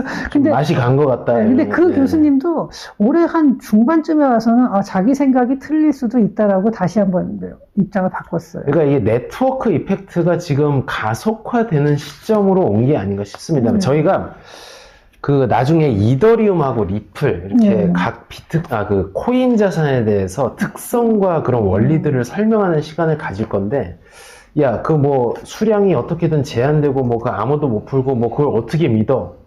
그러나, 자세히 공부를 해보면, 믿을만한 점이 있다. 그거는, 이쪽 공학에 대해서, 컴퓨터 사이언스 좀 아시는 분들은, 이거는 바꿀 수 없는 거다. 코딩으로 돼 있다라고 확실하고요. 근데 또 옛날에 땅 좋아하시고, 금 좋아하고, 이렇게 서울 집 좋아하고 이런 분들은 아무리 얘기해도 먹히지 않습니다. 근데 그런 분들은 어쩔 수 없고. 그리고 저는 비트코인만 최고다라는 얘기는 절대 안 하고요. 금도 상당히 좋은 투자 수단이고요. 그렇죠. 장기적으로는. 결국엔 인플레를 지금 해지하자는 거니까. 그렇죠. 그리고 장기적으로 근데 금은 한 가지 저는 가장 큰 단점이 뭐냐면은 이동성이에요. 국경 간 이동이 너무나 부자연스럽고 그 다음에 유동성 측면에서 비트코인보다는 떨어져요. 비트코인은 내가 당장 필요하다 싶으면은 당 0.01개 띄어서 팔면 되잖아요. 100만 원이 필요하면 100만 원어치 팔면 되고 이렇게 되는데 금은 이제 그게 안 돼요. 저기 가가지고 시장 가서 우동 사 먹은 다음에 금가루 이렇게 빼바로다가 막 밀어가지고 가루 있죠? 이거 안 되잖아요. 그러니까 이게 그런 면에서. 근데 이 비트코인은 이거를 팔아서 스테이블 코인을 산 다음에 스테이블 코인을 가지고서 국제 간의 거래를 하면 되는 거거든요. 환금성 측면에서. 그런 면에서는 금보다 나은데 대신에 확실히 이런 건 있어요. 아직까지 비트코인은 머추어된 시장이 아니고, 그러니까 리스크라는 측면에서는 금보다는 지금 현재 상태로는 조금 더 있는 거는 맞기 때문에 정말로 나는 리스크 어버스 한 사람이다 그러면은, 정말 회피 성향이 아주 강한 사람 같으면은요, 금이 속편할 수는 있습니다. 그렇죠. 그리고 저는, 금값도 앞으로 계속 오를 거기 때문에 금은 절대로 나쁜 투자로 보지 않습니다. 이제 그 말인 즉슨 이제 무슨 정부, 무슨 정당 이념이 들어오더라도 결국 돈을 계속 찍어낼 거다라는 그 역사적인 어떻게 보면 거의 진리에 가깝죠, 이제. 항상 보면은 민주주의가 망하는 거는 파퓰리즘이고 그 파퓰리즘의 과정에서 나타나는 이 통화 증발은 이거는 인류 역사상 한 번도 예외 없이 나타난 예외 없이 예외 없이 나타난 현상입니다. 예. 네네네. 그리고 지금 비트코인의 다미넌스 차트 이제 맨 위에 주황색이 이제 도미넌스라는 게 네. 지금 전체 시총에서 비트코인의 시총. 그러니까 뭐 초창기에야 비트코인 하나밖에 없으니까 거의 100%죠. 네. 근데 나중에 이제 이더리움하고 뭐 다른 리플 뭐 이런 것들, 그러니까 XRP죠. 이런 것들이 나오면서 서서히 줄기도 했다가 또 지금 다시 올라가기도 하고. 그러니까 비트코인 주식하고의 한 가지 주식 시장하고의 차이점이 주식에서 보면 우리가 뭐 S&P 500이니 뭐 이런 거 하잖아요. 네. 여기는 그런 게 뭐 있긴 한데 별로 안 쓰고 그냥 비트코인 가격으로 퉁쳐요. 네. 가장 큰 이유가 비트코인이 워낙에 차지하는 비중이 커서 그래요. 주식 시장에서는 이렇게 50% 이상 되는 주식은 없잖아요. 뭐 요즘 코스피에서 삼성과 SK가 거의 한 30-40% 되는 거. 두 개 합쳐서 한 30% 되는 거잖아요. 근데 이건 비트코인 하나가 막 60%, 뭐 50% 이렇게 되니까 차이가 많이 나죠. 그래서 저희가 나중에 기회가 되면 좀 더 자세하게 설명을 드릴 그런 기회가 있으면은 이제 좋을 것 같은데, 이더리움 같은 경우에는 자, 이더리움은 이제 비트코인은 처음에 만들어져서 정말로 딱 서로 주고받고밖에 못해요. 거기다가 프로그래밍을 다른 걸 하기가 참 어렵습니다. 근데 이더리움은 스마트 컨트랙이 가능해요. 그런 얘기가 뭐냐면은 제가 경희건 박사님한테 이거를 빌려주고 1년 후에 경희건 박사님한테 이제 10%의 이자를 돌려받는다. 저한테 10%나 받으시려고. 그러면은 11%로. 한 번 더 얘기하면 12%로. 예. 제가 뭐 이렇게 하는데, 물론 빌려줄 때 그냥을 안 빌려주고, 다른 걸 뭘 담보를 잡아야 돼요. 네. 뭐 예치를 해야 돼요. 뭐 가지고 있는 무슨 다른 스테이블 코인을 예치를 하든지, 뭐 아니면 하는데, 이더리움을 저한테 빌려가는 이유는 이더리움 가격이 많이 올라갈 것 같다 싶으면 빌려갈 수 있겠죠. 예, 뭐 이런 식으로. 저는 근데 이더리움 가격이 많이 안 올라갈 것 같다 싶으면 서로 간에 이게 매칭이 되면은 빌려줄 수가 있어요. 자, 이렇게 됐을 때 실제 오프라인 세상에서는 그래 놓고 나한테 1년 후에 갚기로 해 놓고 안 갚고 도망가 버릴 수도 있잖아요. 그렇죠. 아니면 나 돈 없어 배째 이럴 수도 있어요. 하지만 이 스마트 컨트랙에다가 이걸 프로그램을 입력해 놓는 거예요. 1년 후에 11%를 반드시 갚는다. 못 갚으면은 예치하는 거를 압류한다라는 걸 해놔요. 그러면은요, 둘이 만나지 않아도 1년 딱 지나잖아요. 자동으로 딱 나한테 들어와요. 이게 이제 스마트 컨트랙의 가장 기본적인 형태고요. 네. 이거 외에도 스마트 컨트랙을 다양하게 쓸 수가 있어요. 여러 가지. 부동산에도 적용이 가능하죠. 예, 부동산에서도 부동산을 쪼개가지고 뭐 리츠 같은 거 하듯이 뭐 이런 식으로 할 때도 서로한테 배분됐다가 1년 후에 이 소유권을 다른 사람한테 넘긴다라든지 뭐 이런 식으로 이걸 갖다가 이 스마트 컨트랙으로다가 프로그래밍을 해놓고 나면은 이게 자동으로 들어가기 때문에 뭐 법적인 분쟁의 소지가 많지 않습니다. 물론 이제 프로그램이 망가졌을 경우에는 이건 프로그래머 잘못이냐 아니면은 계약을 한 사람이 잘못이냐 뭐 이런 거는 있을 수 있는데 그리고 오프라인 상에서 교묘하게 속여가지고 계약을 했다든지 그런 문제는 있을 수 있겠지만 자꾸 계약 불이행이라는 면에서는 그 위험도가 굉장히 줄어드는 거거든요. 스마트 컨트랙을 쓰게 되면은. 네, 요거는 이더리움이 그래서 2세대 그러니까 비트코인은 1세대고 이더리움은 2세대에 나온 거기 때문에 이러한 식의 좀 여러 가지 장점이 있고요. 그래서 상당히 많은 밈코인들이 이더리움 네트워크 하에서 발행이 됩니다. 이더리움이라는 게 하나의 네트워크예요. 플랫폼. 그 안에다가 지금 현재 우리가 흔히 말하는 이더리움 코인도 있고 거기서 거래되는 게 아니면 뭐 다른 여러 가지 밈 코인들이 쫙 이더리움 안에 이제 여기서 거래가 될 수 있는 거죠. 네. 그리고 리플 같은 경우에는 이제 국제 결제 네트워크. 그렇죠. 이제 이 리플이라는 거는 사실 회사 이름이에요. 리플에서 발행하는 코인은 XRP라는 거거든요. 네. 리플에서 자체적으로 관련된 스테이블 코인도 발행을 하고 있는데 리플은 이게 제일 그동안 미국 SEC에서 제일 많은 견제를 하고 소송도 제일 많이 걸렸던 게 이 리플입니다. 왜냐하면 이따가 저희가 클래리티 액트에서도 조금 설명을 드릴 건데 이 리플이 그래가지고 이거 스위프트망을 대체할 수 있다 막 이러면서 엄청난 각광을 받았어요. 그러니까 스위프트망이라는 게 우리가 미국으로 송금을 한다 그러면은요 제가 뭐 예컨대 우리나라의 어떤 특정한 은행에 가서 송금을 한다 그러면 그 은행에서 수수료를 떼죠. 은행에서 스위프트망에다가 그 신호를 보내면 거기 스위프트망에서 또 수수료를 띄어요. 그리고 중간에 또 인터미디어리가 엄청 많죠. 그리고 스위프트망에서 만약에 미국에 있는 제가 어떤 다른 뭐 체이스 맨하탄이라면은 거기다가 이제 보낸다고 그 체이스 맨하탄에서 또 수수료를 띄죠.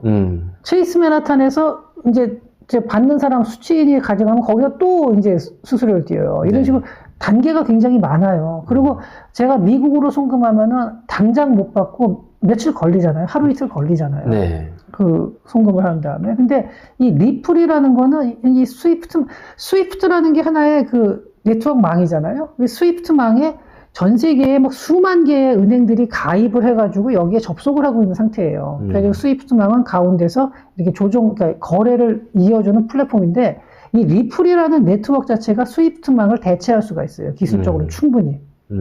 그리고 수수료가 거의 없어요. 정말로 뭐 없다 싶고 말해도 될 정도로 싸요. 기존의 스위프트망에 비하면은.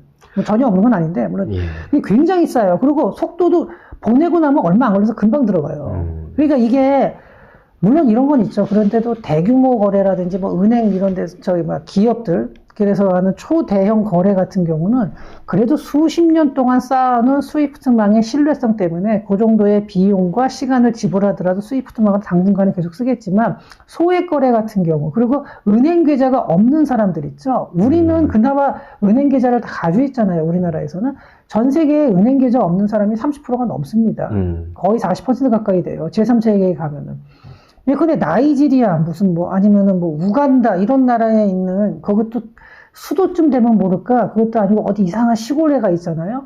그런 사람들은요 미국에서 일해가지고 송금을 하면요 수수료가 거의 30% 이상이 나와요. 왜냐하면은 일단 나이지리아까지 오는데도 수수료를 내지만 거기서 수도에서 시골까지 전달을 해주는 그 과정에서 수수료가 또 엄청나게 높아요. 아, 배달 사고가 굉장히 우려가 됩니다. 배달 사고도 있을 수 있고 배달 사고가 아니더라도 정상적으로 하더라도 이게 엄청나게 높아요. 저도 그 자세한 제가 한번 봤는데 그 아프리카 쪽에서 어떻게 하는지 얘기 들어보니까 이거는 사람이 직접 가고 또 마을에 공용 스마트폰이 있어가지고 그 스마트폰에서 뭐 하고 하는데 잠깐 그 비용이 엄청나게 들더라고요. 그리고 시간도 많이 걸리고요. 자 이렇게 되는데 그러면은 이 사람들이 만약에 내가 그냥 마을에 있는 공용 스마트폰을 가지고 리플 네트워크에 접속해서 리플로다가 보내서 그러니까 리플로다 직접 보내는 것도 있고 뭐 스테이블 코인으로 USDC 같은 거나 US 테더 이런 걸로 보낼 수도 있겠죠. 그걸로 보낸다 그러면은요 속도도 엄청나게 빠르고 거의 없다시피 해요 수수료도. 그러니까 이런 정도로 차이가 나기 때문에 예전에 2018년에 페이스북에서 리브라라는 스테이블 코인을 만들었었어요. 망했죠. 망한 게 아니라 이제 금지당했죠. 정부에서 못하게 했죠. 근데 그 가장 큰 이유가 뭐냐면요. 그 은행 계좌가 없는 사람들이 페이스북 계정만 있으면은요. 페이스북 계정으로 해가지고 돈을 보낼 수가 있는 거예요. 그때 그 리브라가 처음에 시도했던 게 바로 그거예요. 은행 계좌가 없는 제3세계에 있는 사람들이 페이스북 계정만 만들면은 여기서 국제적으로 송금을 할 수 있다. 그래서 페이스북에 리브라를 받아가지고 그걸로다가 현금으로 바꿀 수 있다. 이거거든요. 이렇게 되니까 당연히 눈 뒤집어지죠. SEC에서는. 미국 금융당국에서는. 그래가지고 그걸 다 금지시킨 거고. 더군다나 그때 하필이면 또 페이스북이 뭐 개인정보 보호 문제 뭐 이런 것도 있어가지고 기업 이미지가 좀 안 좋기도 했지만 어쨌든 그게 근본적인 이유는 그거였고 그래가지고 리플이 야 이거 스위프트망을 대체하면은 완전 대체는 아니지만 저거 소액 결제라도 만약에 하면 얼마나 큰 액수의 그럼 XRP가 앞으로 사용될 거고 막 이러니까 쫙 오르다가 규제 한번 딱 맞으면 다시 돌아오고. 그래가지고 이거 규제가 좀 완화될 것 같은데 해가지고 뭔가 될 것 같아 하다가 또 오르다가 내려. 그래가지고 그 이 코인 투자하는 사람들 중에 쓰는 말이 리또속이라는 말이 있어요. 리플에 또 속냐 이거. 제가 2018년에 리플을 한 100만 원 샀었거든요. 그 결실을 본 게 트럼프가 당선된 다음입니다. 어떻게 그 가격이 그대로 한 5년 이상을 갖다가 그대로 유지가 됐어요. 진짜 많은 사람들을 이제 존버의 길로 이끌었던 그런 코인이네요. 그때 지금 더 살 걸 그랬어요. 100만 원도 채 못 샀어요, 그때. 그랬는데, 그래도 어쨌든 그게 상당히 지금은 뭐 많이 오르긴 했어요. 그때는 1,000원이 안 될 시절이니까. 예, 그래서 이게 스위프트망이라는 게 이게 굉장히 사실은 무서운 제도잖아요. 그쵸? 이게 미국이 금융 제재를 한다고 했을 경우에 여기서 아예 세상에서 그냥 소멸시켜버리는 그런 수준의 제재인데. 스위프트망에서 배제된다는 거는 국제 간의 송금을 못 받는 거가 되는 거니까. 네. 그냥 고립국가가 되어버린다는. 물론 뭐 이제 그 제재를 피하는 방법도 있긴 있습니다만은 이제 수수료를 많이 내야 되는 그런 그렇죠. 피를 흘려야 되는 굉장히 거죠. 굉장히 비용이 많이 들죠. 그러니까 근본적으로 이제 그 가상자산이라는 게 지금 기존의 어떤 제도권의 권력에 굉장히 어떻게 보면은 반역적인 그런 성격을 갖고 있어요. 그래서 이 가상화폐라는 게 지금 저희가 말한 거 비트코인은 저장 가치로서 뚜렷하고 이더리움은 여러 가지 스마트 컨트랙이 굉장히 유리하고 다양한 거래, 다양한 디파이 금융에서 사용하기가 편리하고요. 그 다음에 리플 같은 경우는 기존의 금융망을 일부 보완 내지는 대체할 수 있는 그런 이제 기능을 가지고 있는데 이거 외에도 이제 뭐 코인이 너무 많잖아요. 알트코인들이 굉장히 많은데 그 중에 상당수는 정말 아무런 값어치 없는 밈코인들이 많습니다. 그래서 트럼프 밈코인 어떻게 보십니까? 그래서 저는 이해가 안 가요. 대통령이 돼가지고 그런 밈코인을 발행을 하는지. 나중에 소송을 많이 당해서 죽을까봐 돈을 좀 쟁여놓는 거 아니겠습니까? 무슨 장난도 아니고 돈이 없는 사람도 아니고, 왜 그게, 그래서 코인 하는 사람들, 그 코인의 오지들이 트럼프한테 굉장히 실망을 했던 게 바로 그런 건데, 중앙정부, 그러니까 탈중앙화 금융이라는 걸 기치를 내세운 거죠. 그래서 비트코인을 중심으로 해서 다양한 이제 여러 가지 알트코인도 생기고 디파이 금융 서비스도 많이 나오고 있는데 이거를 갖다가 이제 대통령이 들어와서 자기 돈벌이 수단으로 쓴다. 여기에 대한 반감이 엄청나게 셌어요. 그래서 트럼프가 된 이후에 오히려 코인 가격이 내버려둬. 차라리 다른 사람이 됐었으면 지금보다 더 올랐을 거다. 이렇게 말하는 사람들도 많이 있어요. 그쪽 세계에서는. 근데 뭐 그거는 알 수 없죠. 우리가 두 세상을 동시에 살아본 게 아닌 다음에 뭐 알 수는 없는데. 어쨌든 둘째 아들인가요? 에릭 트럼프는 이제 지금 말씀하신 리플이 국제결제망을 대체하게 되면은 이제 대형 금융기관들이 해먹던 수수료 장사도 이제 종친 거 아니냐. 장기적으로는 그럴 수 있는데 제가 보기에는 단기적으로는 그래도 그 기존의 신뢰라는 금융이라는 게 큰 금액이 왔다 갔다 할 때는 그 신뢰라는 게 중요하기 때문에 결국 누가 보증하는 사람이 있어야 이게 생태계가 이제 안정화가 된다. 당분간은 그럴 거예요. 근데 이제 에릭 트럼프가 10년 안에 이제 사라진다 그러는데 10년이면은 뭐 어떻게 될지 모르겠습니다만 저는 10년이 지나도 그래도 그 어느 정도 기존의 금융망에 대한 신뢰가 완전히 다 사라질 것 같지는 않습니다. 그래서 저희가 어떤 지금 말씀을 드리려고 이제 두 번째 파트 오늘 좀 방송이 조금 시간이 긴데 이게 지금 비트코인에 대해서 탈중앙화라 그래가지고 이제 정부의 손을 완전히 벗어나고 진정한 금융의 민주화가 오고 막 이게 인플레 한다 그러면 우리는 이제 자산을 보호할 수 있고 이렇게 될 수도 있지만 사실은 우리가 또 짜여진 판에서 놀고 있거나 혹은 연방정부나 기존의 제도권들이 슬금슬금 지금 이미 그러고 있죠. 그러니까 처음에 비트코인이 만들어진 그 비트코인 철학은 탈중앙화, 그리고, 어떤 제도, 정치권의 영향에서 벗어나 있는 정말로 그런 화폐, 금융 시스템을 구축하겠다라는 거였는데, 그렇게 처음에는 갔지만, 그러면 시장이 굉장히 불안정할 수밖에 없습니다. 그리고 또, 그렇게 한다 그래서 정말로 그렇게 안정적으로 딱 유지가 되냐? 그렇지가 않아요. 초창기에 잔뜩 채굴한 오지들이 있잖아요. 그 올드 갱스터들이. 그리고 그 사람들이 또 시황을 갖다가 조종할 수가 있어요. 그래서 이제 탈중앙화라고 했는데 사실은 뭐 민간에서 또 이거를 과점을 해버리면은 그렇죠.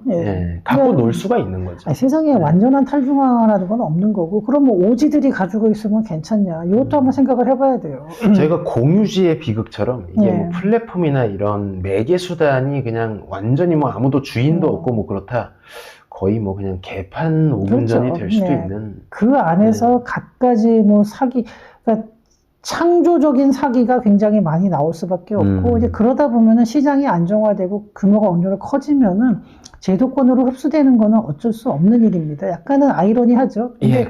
적어도 그래도 비트코인이 그런 식으로 해서 제도권으로 들어가서 월스트리트나 이런 거에 영향을 받는다 하더라도 적어도 발행량만큼은 확실하게 시스템에 맡겨져 있고 사람이 건드릴 수 없다라는 점에서 기존의 법정 화폐보다는 조금 더 안정적으로. 탈중앙화돼 네. 있다. 적어도 그런 식으로 마구잡이식의 인플레를 통한 화폐 가치 하락은 없을 거다. 이렇게 말할 수 있는 거죠. 예, 뭐 이제 혹자들은 나중에 양자 암호가 나오면 깨진다 그러지만 이제 그거는 근데 그건 저는 두 가지로 봐요. 첫째, 양자 그러니까 양자 기술로다가 해킹을 한다 그러지만, 항상 보면 해킹하고 보안 기술은 같은 속도로 올라갑니다. 네, 그리고 더 뛰어난 사람들은 그 보안 화이트 쪽으로 해커. 가요. 네, 화이트 해커. 왜냐면요, 그 해킹, 사람이 양지에서 살아야지. 네, 음지로, 네. 여러분들 같으면은 한번 생각해보세요. 여러분들이 아주 뛰어나가지고 해킹을 해가지고 돈을 갖다가 몇백억 훔칠 수 있어요. 훔친 다음에 평생을 도망다니면서 살아야 돼요.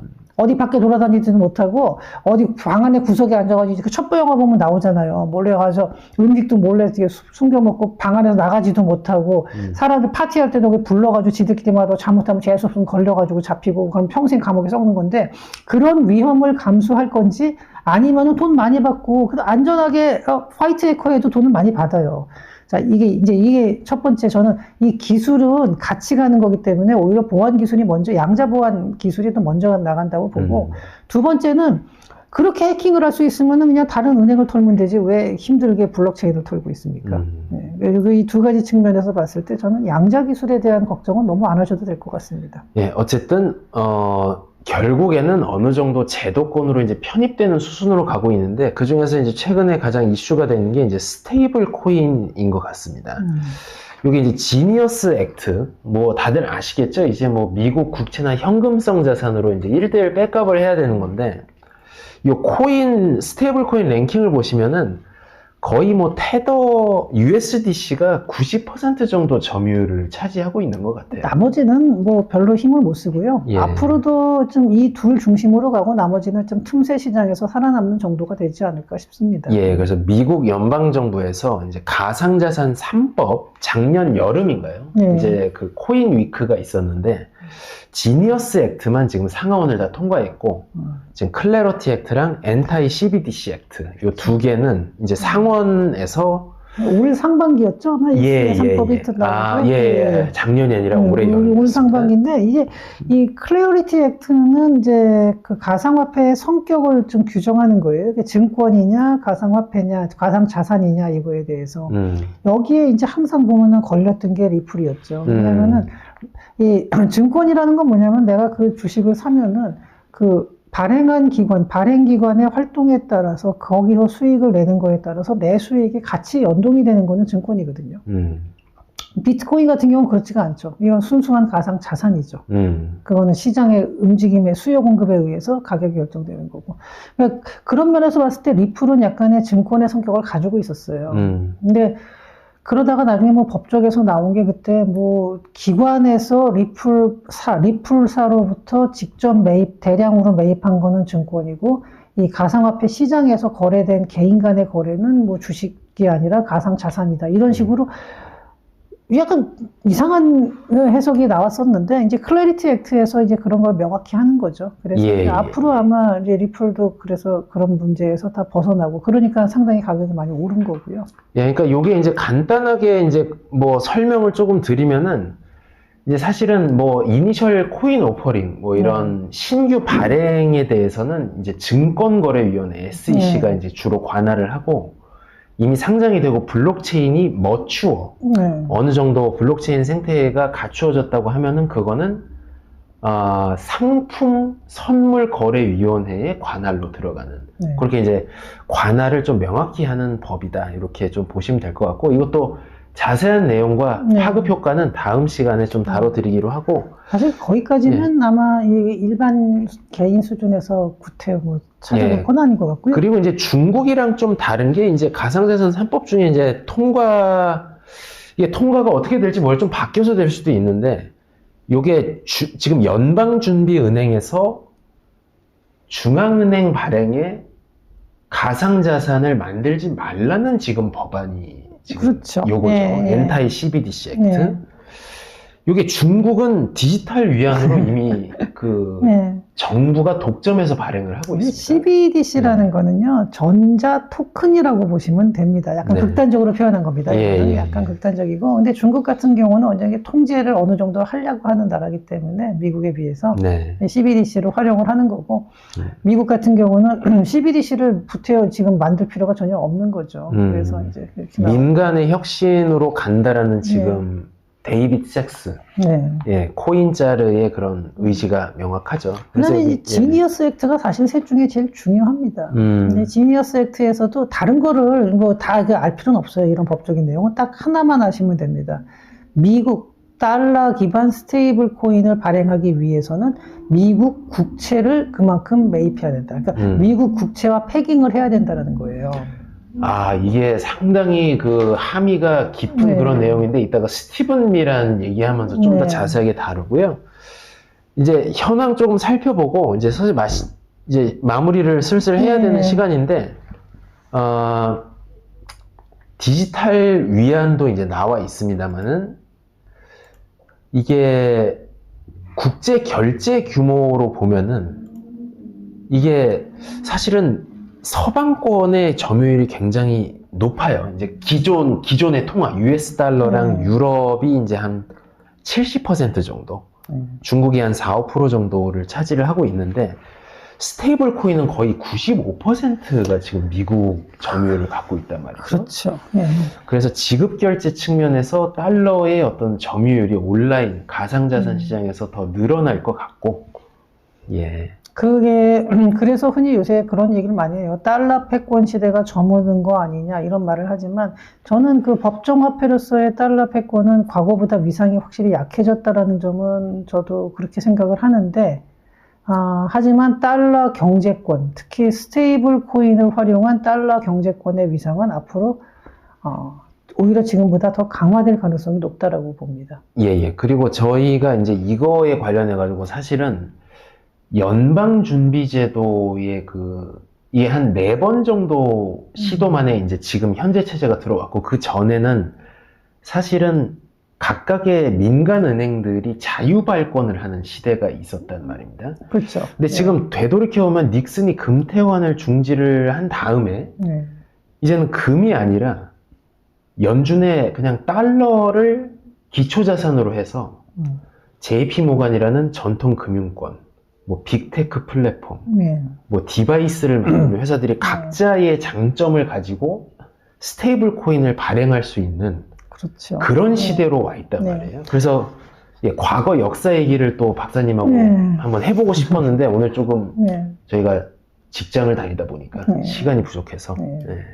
이제 그 부분이 그렇게 저도 봅니다. 이게 앞으로 지금 스테이블 코인이 현재는 US 테더하고 USDC가 절대적으로 쓰이는데 이제 그거의 틈새에 요거하고 같이 병행을 할 만한 게 저는 아마존이나 애플 그리고 갤럭시도 가능하다고 보거든요. 삼성. 이런 데서 자기네들만의 또 스테이블 코인을 발행해서 그 테더나 DC하고 같이 활용을 할 수 있는 이런 형태로 상당히 쓰일 수가 있어요. 이제 그렇기 때문에 과거에 비해서는 화폐의 화폐 발행 주체가 좀 다양해진다는 측면이 있죠. 근데 이렇게 보면 사람들이 굉장히 불안한 거 아닌가. 그렇게 되면은 그 보증을 누가 해주냐 그러지만 오히려 이 스테이블 코인 같은 경우는 그래서 이제 미국 이거를 보증해 주는 게 이제 미국에서는 달러 기반으로 가고 미국에서 쓰려면은 이제 미국 국채하고 패깅을 해야 된다. 이렇게 되는 거죠. 그러니까 스테이블 코인을 발행하기 위해서는 국채를 그만큼 매입을 해야 되고, 그렇죠.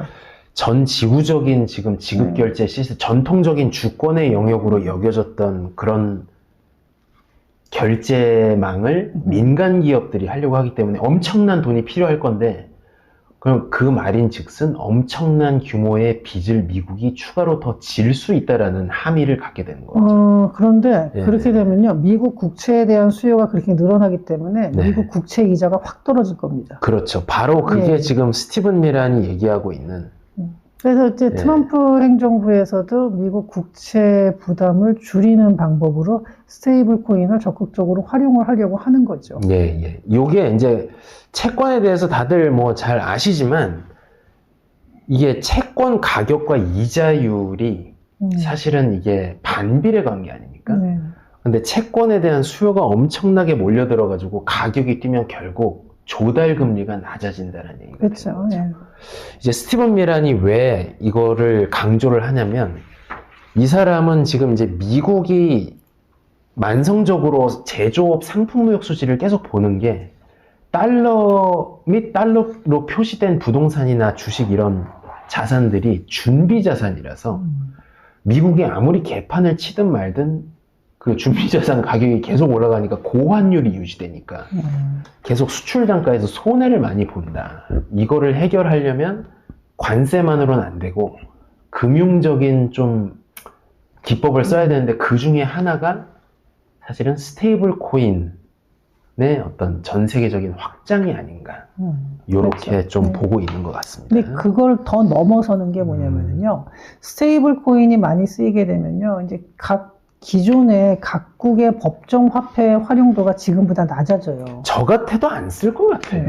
예. 아니, 근데 그 나라 내에서는 그래도 어느 정도의 활용도가 유지되지만 적어도 그 활용도가 과거에 비해서는 그러니까 국제 간의 송금이라든지 해외 여행 가서 쓰는 거라든지 이런 거에 있어서는 그러니까 일정 부분이 스테이블 코인으로 대체가 되는데 그 스테이블 코인의 기반이 미국 국채라 그러면은요. 미국의 그 달러 그 법정화폐 달러의 위상은 떨어진다 하더라도 미국 달러 경제권의 위상은 더 강화될 수가 있고 또 하나는 이렇게 되면 다른 나라의 통화 정책에까지도 미국의 그 영향력이 더욱 커지게 된다는 거예요. 지금보다. 그러니까 이런 부분에서 이런 부분에서 봤을 때 이 달러의 저는 이 스테이블 코인이 더 활용도가 늘어나면 늘어날수록 미국 경제의 위상은 더 강화된다. 그러니까 요새 보면은 미국이 예전 같지 않다. 미국 경제가 옛날만큼 위상이 안 된다라는 말을 하지만 그거를 갖다가 스테이블 코인을 활용해서 이제 그 메이크업을 충분히 할 수 있는 그런 여건을 만들어 놓고 있는 거죠. 지금. 예, 어떻게 보면은 이게 1차 대전이나 2차 대전 때 보면은 결국에는 이제 독일이라고 하는 제조업 강국이 이제 제조업 역량을 바탕으로 대항을 한 건데 이런 얘기를 하는 분들도 있죠. 결국 영국과 미국의 어떤 금융적인 능력을 이 사람들이 독일이 따라잡지 못했기 때문에 결국 패배한 거다 이런 얘기가 있는데 결국에는 금융 권력이라는 거는 제 생각엔 그렇습니다. 세상에 있는 모든 자원을 갖다가 동원할 수 있는 힘을 의미하는 그렇죠. 제조업보다 훨씬 더 높은 차원의 어떤 파워를 의미한다 이렇게 좀 생각이 됩니다. 예. 네. 저는 지금 뭐 여기 짧은 시간 안에 이 모든 거를 갖다가 다 깊게 얘기하기는 어렵지만 네. 오늘 지금 저희가 한 얘기들은 한번 종합해 보면은 제가 간단하게 요약하자 그러면은 시장에서 신뢰를 얻는 거는 그러니까 내재적 가치라는 거 화폐의 내재적 가치는 결국은 다른 것보다는 시장에서의 신뢰에 가장 크게 기초한다는 거고 비트코인은 이미 그 단계를 넘어서서 제도권으로 편입이 된 거기 때문에 더 이상 내재적 가치를 자꾸 의문시하는 거는 저는 좀 시대에 뒤떨어진 얘기라고 생각을 합니다. 네, 그리고 또 하나는 미국 정부에서 이렇게 스테이블 코인을 계속 늘려나가려고 하고 이걸 더 활성화하려고 하는 거는 자신들의 어떤 국채 부담을 줄이고 또 하나는 요새 약간 흔들리고 있는 달러의 위상을 메이크업을 하려고 하는 의도가 있고요. 또 이렇게 된다 그러면은요. 현재 비트코인을 가장 많이 가지고 있는 나라는 정부 단위로 봐도 미국일 뿐만 아니라 민간에 깔려 있는 걸 따지면은 미국이 압도적으로 많습니다. 이게 또 중국이 어떻게 보면 자충수를 좀 뒀어요. 그 본토에서 거래나 이런 거를 상당히. 그렇죠. 예. 그런 것도 있고 근본적으로 사람들이 중국에서 예전에 채굴 많이 하지 않았냐 그랬는데 그건 한참 후고 초창기에 채굴을 제일 많이 한 나라는 압도적으로 그 오지들은 대부분 다 미국에 있잖아요. 그러니까 그런 식으로 가장 많은 비트코인이 이제 사실은 미국 안에 있는 셈이거든요. 물론 이제 그 개인들이 전부 다 미국 정부에 소속돼 있는 사람들은 아니라 하더라도 이렇게 돼 있는데, 현재 이제 전략 자산으로 미국 정부에서 비트코인을 갖다가 이제 비축을 하기로 했는데 아직까지 구체적인 계획은 없죠. 하지만 만약에 지금처럼 스테이블 코인이 계속 커지고 그리고 이 디지털 시장이라는 것 자체가 자꾸 커진다 그러면은 비트코인의 중요성은 계속 커질 수밖에 없고요. 저는 미국 정부에서 만약에 그 국채를 줄이는 방법 중에 또 하나가 아주 획기적인 게 뭐가 있냐면은 페드 리저브에 주요 자산으로 비트코인을 집어넣는 거죠. 그러면은 현재 지금 미국 정부가 가지고 있는 것만 해도 20만 개가 훨씬 넘거든요. 네. 그게 들어가면요. 페드의 자산에 들어가면은 이 비트코인의 가격이 올라가면 올라가는 것만큼 국채 발행 없이 화폐를 찍어낼 수가 있어요. 오르는 것만큼. 그러면은 그 얘기는 뭐냐면은 미국이 빚을 이제 훨씬 더 부담을 줄일 수가 있다는 거죠. 부채 부담을. 그러면은 거기 전략 자산 안에 집어넣어서 페드의 자산 항목에다가 이제 비트코인을 집어넣는 순간에 그러니까 전략적 비축분을 이제 네. 연방준비제도의 기초 자산으로서 네, 기초 자산으로 들어가게 되면요. 그만큼 돈을 갖다가 찍어낼 수가 있는 거거든요. 그러면서 가격이 올라가면은 국채를 따로 발행하지 않고서도 돈을 더 찍어낼 수가 있어요. 이렇게 될 때는 미국에선 그럼 어떻게 하면 되냐? 다른 거 다 필요 없고요. 401k 연금이 움직여서 비트코인을 사기 시작하면은 ETF의 네, 일정 집어넣고, 포션을 네. 그러면은 저는 비트코인의 이제 가격의 로어 바운드가 생기는 거라고 생각을 하거든요.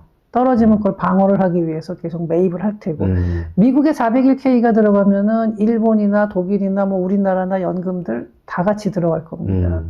네, 그렇게 생각하면은 앞으로 비트코인의 가격은 계속 상승할 장기적으로. 근데 저는 단기적인 등락에 대해서는 저는 말을 못 하겠어요. 워낙에 변동이 크기 때문에 잘 모르겠지만 장기적으로 여러분의 노후를 생각한다면은 비트코인을 그냥 기회가 될 때 5,000원 단위로 살 수 있잖아요.